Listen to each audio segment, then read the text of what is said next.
Welcome to the Starfleet Leadership Academy, a Star Trek podcast told through the lens of leadership development.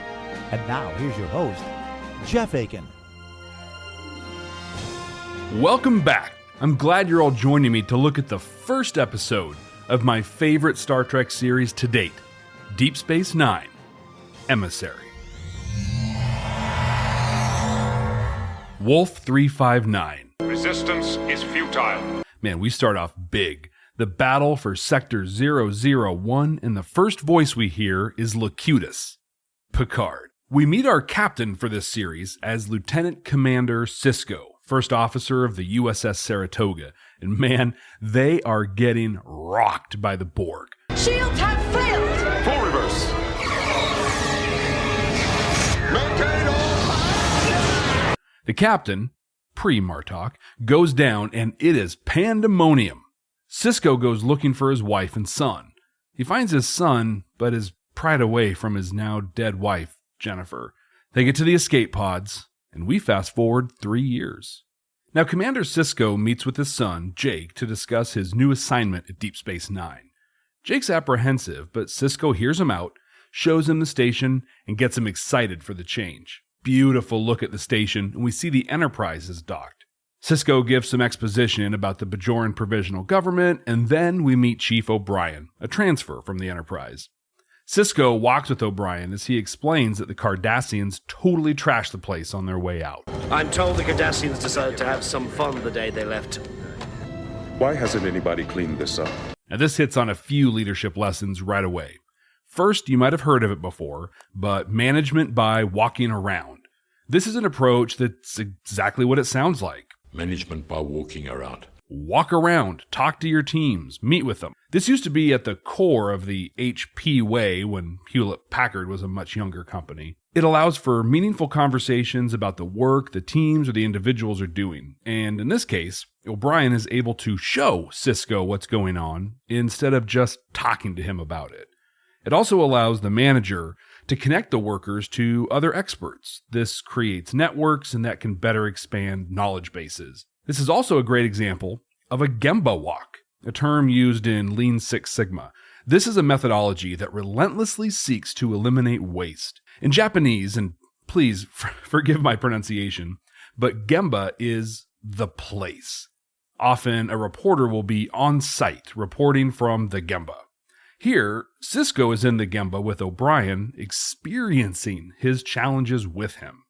O'Brien acknowledges the chain of command. He lets Sisko know he's already discussed this with Major Kira. She's the attaché from the provisional government. We're also introduced to one of the aspects of this show that really makes it unique in Trek: religion. Sisko runs into a Bajoran that invites him to enter a temple as the prophets await him. He puts it off to a later time. O'Brien lets Sisko know that Captain Picard wants to meet with him as Jake walks around talking about what a dump the station is. Well, We're going to have to rough it.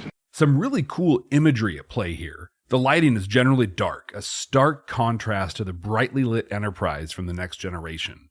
There's also the uniforms. Sisko is in the traditional TNG uniform we've come to know, while O'Brien and other Starfleet Station personnel are in these black jumpers. O'Brien's sleeves are rolled up. He's got a lot of work in front of him. We're introduced to Kira, another total contrast to TNG. Here's a woman with authority that's comfortable using it.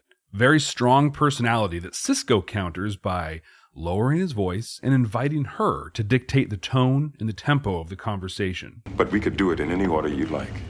She just lays it out on the line. She compares Starfleet to the Cardassian occupation. I don't believe the Federation has any business being here. We learn that she's been a resistance fighter her whole life. Sisko, he pushes right back. His tone changes a little, almost imperceptibly, to add authority to it. He acknowledges her concerns, but insists that he is here to help. She then takes off to address a security incident and says he doesn't need to bother coming along. Sisko grins, and he takes right off after her.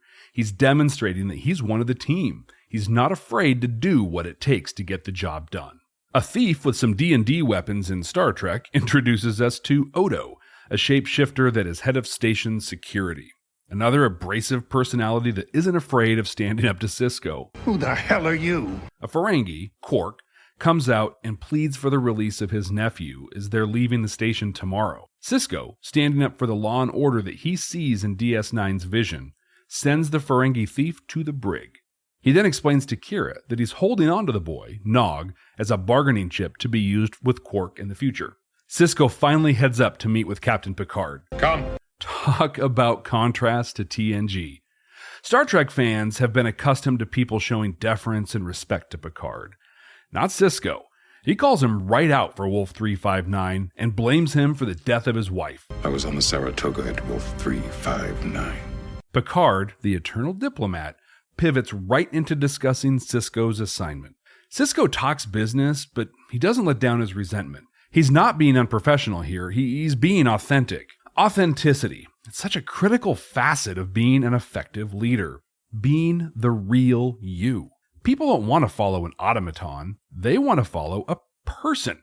Sisko holds to his feelings. He's authentic and isn't afraid of voicing his true feelings. We learn that Sisko has objected to this assignment very much on the grounds of the safety concerns for his son, Jake. He goes so far as to consider resigning his commission. In this case, Sisko's authenticity here gets Picard to start considering a replacement. He's getting what he wants because he stood up for himself, but, and big but, he's still a professional about it. In the meantime, I will do the job to the best of my ability. Sisko meets up with Quark and he lays out the deal. You stay on board, reopen the casino, and become a community leader. Revitalize the promenade. What a great vision. His people need morale boosters, personal lives, and he sees the leadership and the potential in Quark to provide that. He plays to Quark's personality to get it done. But then you are a gambler, Quark. He also threatens to keep Nog in prison for a very long time if he doesn't comply. Kind of a carrot stick, you know. You choose, Quark. It's up to you. Sisko's kind of all over the station as we cut around here, and he joins Kira on the promenade. Back on the Gemba, he rolls up his sleeves and he starts helping to clean up. Kira talks about the tenuous hold the provisional government has and that she thinks it'll fall within the week. She tells us about the spiritual leader of Bajor, Kai Opaka, that she's the only one that could call for unity and bring stability to Bajor. So Sisko heads down to the planet to meet with her. They sit down and whoa, she goes right for his ear. Come on, I mean, maybe shake hands first, something? Don't touch me! Well, Sisko tentatively lets her touch it while she talks about the Bajoran life force, the Pa. She calls him the Emissary, takes him into a secret compound. Here, she shows Sisko a tier of the prophets. There were 9, and only this one remains. The Cardassians have the other ones. Sisko suddenly finds himself on a beach, meeting his wife for the first time. He relives the memory, and we get to see what a smooth operator looks like. We also get to see the terrible turn men's swimwear will take in the 24th century.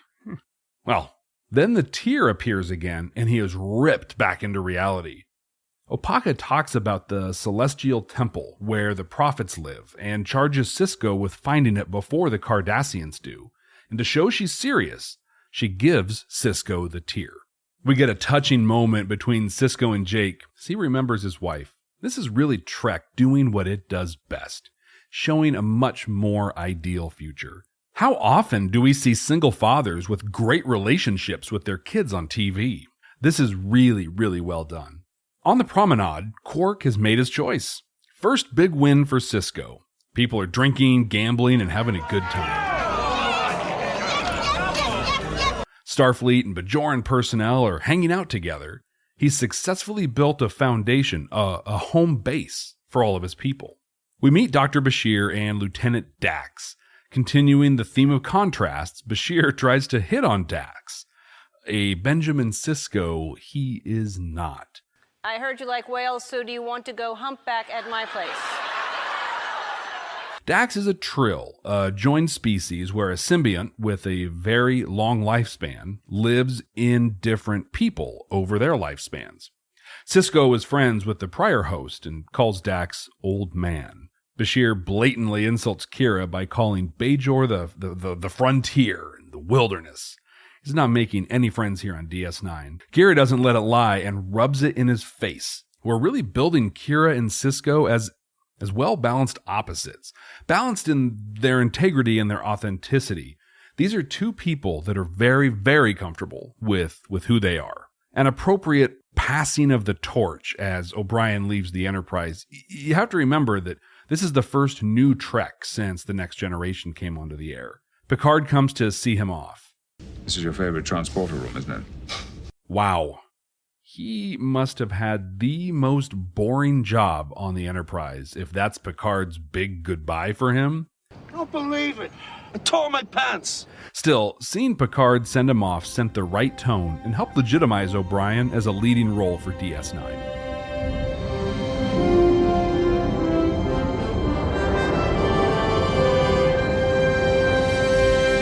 In an ominous moment, immediately after the Enterprise departs, we meet the previous Cardassian prefect of Bajor, Gul Dukat. Dukat. The ultimate villain, slimy, confident, politically savvy, and eerily charismatic. Sisko's not intimidated by him at all. Dukat says he's aware Opaka gave him an orb, and offers an information exchange. They'll share info on the other 8 if they can have access to this one. Sisko plays it close to the vest and says he doesn't know anything about an orb. After all, to him, it's a tier of the prophets. Dax has been studying the orbs and Bajoran history. She points to the Denorius belt where 5 of the orbs were found. Her analysis suggests the celestial temple may be there. Sisko's military strategy comes through. He acknowledges the Cardassians are close and will be watching, so he needs a way to get past them undetected. Kira shuts down Quark's. Quark gives the Cardassians a bag to put their gambling winnings into. Once on the ship, we see the bag is Odo? Now that he's infiltrated the Cardassian ship, he can shut down the sensors while Sisko and Dax get on a runabout, the Rio Grande, and head to the Denorius belt. They find a wormhole and they head in. Wormhole totally reminds me of the cyber world in Lawnmower Man. I am God here. Well, it takes them into the Gamma Quadrant, the other side of the galaxy. Sisko believes they've just discovered the very first stable wormhole. They are slowed down and land on what appears to be a planet inside of it. Sisko and Dax are seeing very different things, even though they're in the same place. An orb appears and seems to take Dax back into ops on DS9. Sisko finds himself having a vision again, this time in the Celestial Temple. I'm going to dive into the experience he has in this vision, but first, he comes into contact with the prophets. They're non-corporeal beings, such a Star Trek thing. They don't experience time as we do. Okay, now the vision. This is incredible. This is such a sci-fi breakdown of how we get into our own heads and hold ourselves back. As the prophets attempt to understand time as Sisko knows it. What is this time? We're taken through his memories and are questioned by what appear to be the people in his life. They're trying to figure him out, but they see him and other corporeal beings as a threat. He initially takes a first contact kind of approach with them. He goes through the platitudes of Starfleet. I'm not your enemy. I come in peace, etc. But eventually he shifts his approach, stating that corporeal beings can best be defined as the sum of their experiences. He attempts to explain linear time and the concept of memories. They really struggle to understand. The epiphany for them comes when they connect the memory of his wife, Jennifer, to him. She is part of your existence. She is part of my past. She's no longer alive. But she is part of your existence. She was a most important part of my existence. They see her as part of his existence. He argues that she's gone and he lost her, but they continue to argue that she's a part of him. Sisko explains the essence of linear existence, each day affecting the next, a progression that leads to the current state and shapes the future. They experience a really special memory when Sisko and Jennifer agree to be together and have kids. But then they take Sisko to the memory of the Saratoga, of finding Jennifer dead. He says, I don't want to be here, but then they reply, Why do you exist here? Why do you exist here? What a great question. More on this in a few. The vision continues. The prophets are beginning to understand and explain that corporeal beings traveling through the wormhole disrupts their existence. This is why they see him and others as a threat. Sisko explains that he and other corporeal beings are aware that every choice has a consequence, but we don't know what it will be. He says we use our past experiences to inform and guide us. We learn that baseball is really important to Sisko and Jake. He uses baseball as a metaphor for linear existence, the fact that we don't know what's going to happen. We have to anticipate, but be ready to accept what happens. It's a really great metaphor. It's delivered really, really well here. The prophets accept what he says, and they go right back to it. Why do you exist here? They explain again that he keeps pulling them back to the memory on the Saratoga. We do not bring you here. You bring us here. He starts to break down, and he sees what they're saying. Despite the last 3 years and all he's experienced in that time, he's never let himself move forward from the moment he left Jennifer. He hasn't been in any of his present moments since then, but has lived and existed staring at her, trapped and dead. And the prophets drive it home. None of your past experiences help prepare you for this consequence. He agrees, says he doesn't know how to live without her. This is not linear, they say. He surrenders himself to the moment, and they release him. I remember watching this sequence in the past and honestly being pretty bored by it.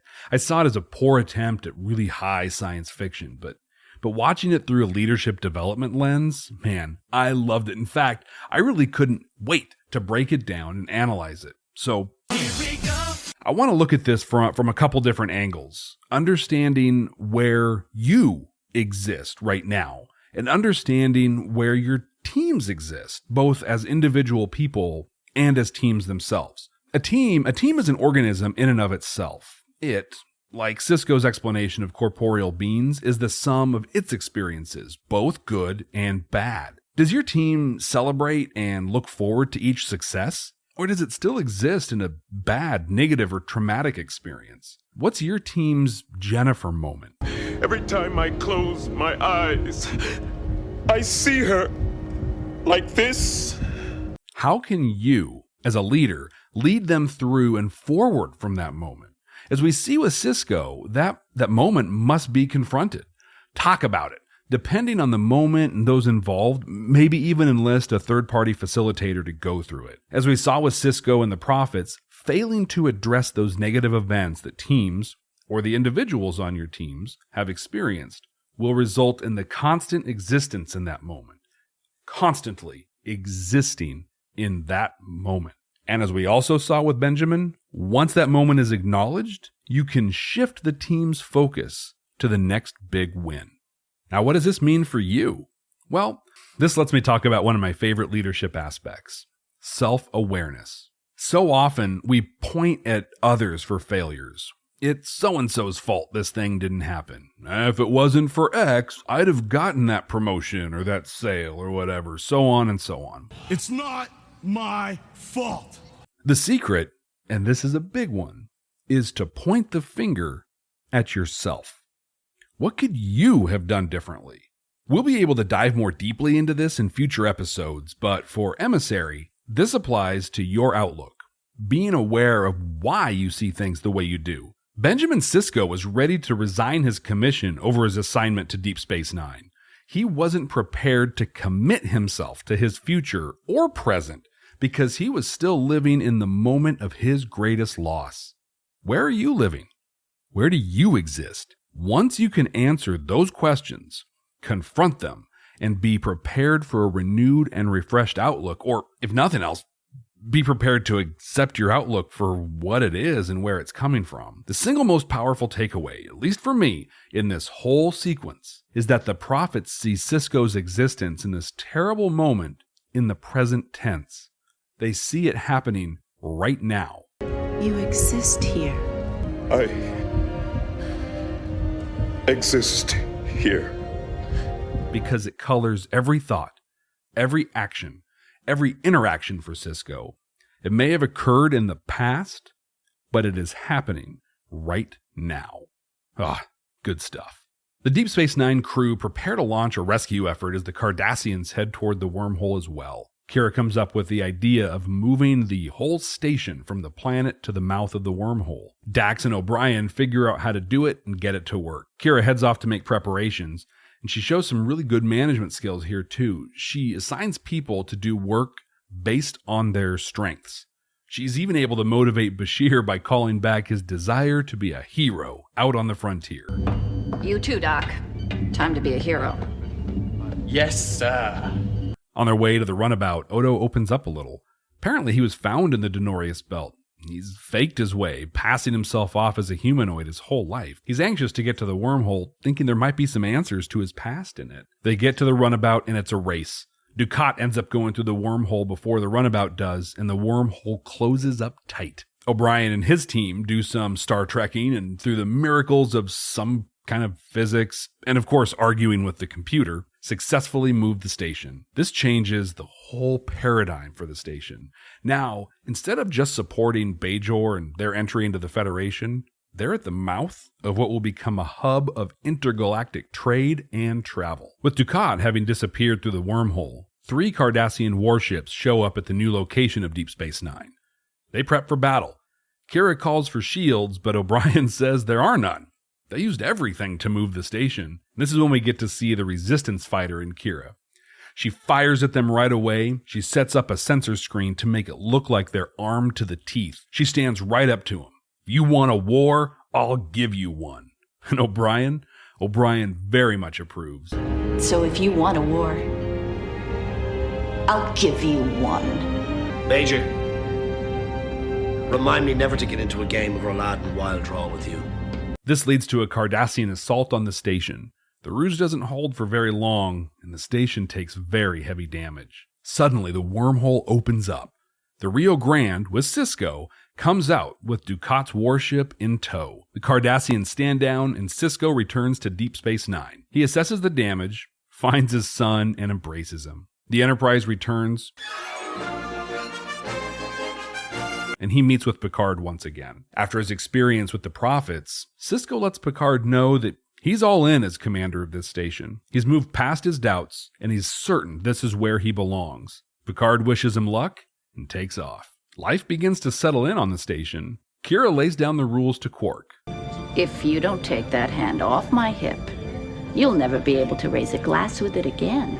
Finally, we hear the bustle of a station that's about to become the political center of a galaxy. I said it last episode, and it's important to be forthcoming. This is my favorite Star Trek series. It develops, over time, into a monumental feat of television for its time. It does, however, take some time to find its footing, to grow its beard, as they say. This episode is really from the time before Trek knew how to put together an exciting pilot.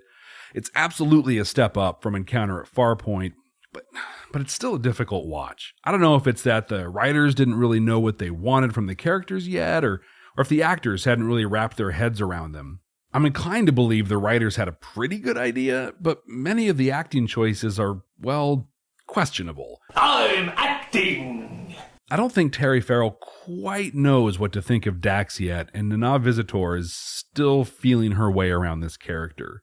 One of the many things that makes DS9 great, in my opinion, is the characters. So we move past this, but there's some rough moments in this episode. Avery Brooks, on the other hand, wow, absolutely incredible. He's got swagger, confidence. I love the sing-song quality of some of his line delivery. It's mesmerizing. The effects are, well, I think they were going for a cinematic feel, which they get close to in Caretaker, but they don't quite hit it here. Some 35 plus years after its first airing, many of the effects they're just distracting and not good. The story, though, is great. It really sets the table for the world of Deep Space Nine. It distinguishes itself from TNG and introduces us to the complex spiritual and political world of the Bajorans. All in all, good episode that has the promise for an exciting future. Command codes verified. We get a close and personal look at Benjamin Sisko, commander of the station and leader for this series. Kira gives us a glimpse of who she is, but I think it's safe to say that she is one of the most complex women in Star Trek to this point. Sisko nails it. He leads with experience that I don't know he's earned or should really have. His ability to understand the societal, the cultural needs of a space station as compared to a starship is uncanny. This really is similar to an assistant manager or deputy director type in the field, being promoted to the corporate office to run an entire division, but the division that no one really seems to want and isn't even located within driving distance from the actual corporate building. Having never commanded a starship on his own, he has the grace and ability to execute that would make you assume he's had this experience. Early on, he's on the scene with his people. In separate instances, he's walking the Gemba with O'Brien and then Kira. This engenders trust and respect between both parties. He gets his hands dirty alongside the people he leads. This is invaluable when walking into a confrontational, potentially hostile situation. He demonstrates he's just as invested in the mission as he's asking everyone else to be. He sees the need to create community and leverages existing resources by exercising his negotiating skills. In a way, he's set himself up as being a master negotiator in that, in his first encounter with Quark, a proud Ferengi, he successfully convinces him to stay on board, open a business, and lead the community on the promenade. And finally, I appreciate his ability to meet people where they're at. Watch as he meets different players, Kira, Quark, Opaka, Dukat. Depending on the interaction, he either matches their tone or counters in a way that brings them together. He shows the ability to get his point across clearly without always having to swing a hammer. He's got a huge mess to clean up, and the stakes are very high with the discovery of the wormhole. He'll have tremendous opportunity to not only demonstrate his leadership abilities, but to develop and hone them as well. Then there's Kira, the Bajoran attaché from the provisional government and Sisko's first officer. She's a resistance fighter, born and bred. She shows no fear and eagerly stands up to confrontation. But I am just a Bajoran who's been fighting a hopeless cause against the Cardassians all her life. Her defining moment in this episode comes when the Cardassian warships approach the station. She sees opportunity and leans on the strengths of those around her. She and O'Brien create some distractions to bluff their way through the situation, but when it all comes crashing down, once she knows they've lost, she starts to throw in the towel. How many companies could have been saved if their leaders could have just done this, right? Admit defeat, come back and fight another day. Of course, Sisko emerges from the wormhole and stops her from giving the surrender order, but she had steeled herself and she was ready. Deep Space Nine. Not the Star Trek we know from the original series or the Next Generation. This episode did a lot of work to separate it from its predecessors. And very successfully, I'd say. From a leadership perspective, we're going to have opportunities with both Sisko and Kira we won't have with other series.